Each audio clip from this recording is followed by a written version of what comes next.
Kembali di Kompas Petang, Saudara. Iran mulai menyerang kapal komersial yang melewati Selat Hormuz. Salah satu yang diserang ialah kapal kargo milik Thailand.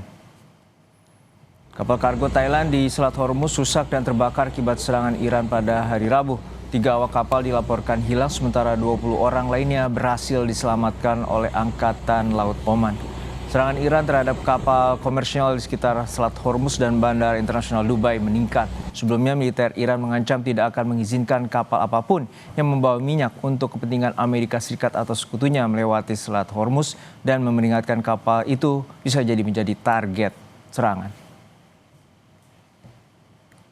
جمهوری اسلامی ایران به دلیل در دست داشتن ابتکار در تنگه هرمز نیازی به بستن آن تنگه ندارند و بسته شدن تنگه هرمز به دلیل شرایطی است که آمریکا و صهیونیست‌ها بر کشورهای جهان تحمیل کردند و البته پرقدرت تکرار می‌کنیم هرگز اجازه نمی‌دهیم حتی 1 لیتر نفت به نفع آمریکا و صهیونیست‌ها و شرکای آنها از تنگه هرمز عبور کند و هر شناوری که شناور و یا محموله نفتی آن برای آمریکا و رژیم صهیونیستی و شرکای متخاصم آنها باشد هدف مشروع ما خواهد بود.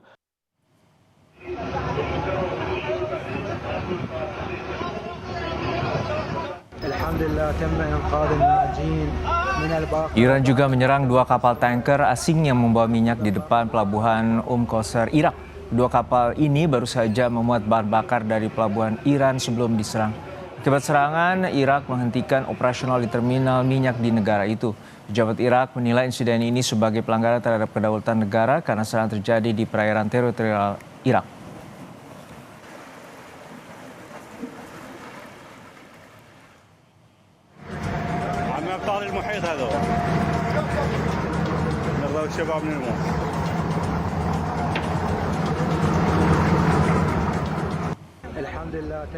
Iran melakukan serangan 2 kapal tanker minyak yang berada di pelabuhan Irak dengan menggunakan drone bawah laut. Akibatnya 1 orang awak kapal tewas dan 38 lainnya berhasil dievakuasi. Kapal yang terbakar adalah Zephyrus berbendera Malta dan Safe Sea Vishnu berbendera Marshall.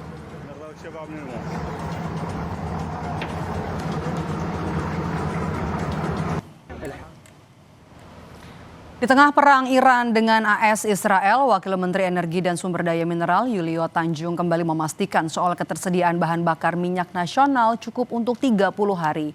Yulio minta masyarakat yang akan mudik tidak khawatir sebab pemerintah sudah melakukan beragam langkah antisipasi lonjakan kebutuhan energi selama angkutan Lebaran.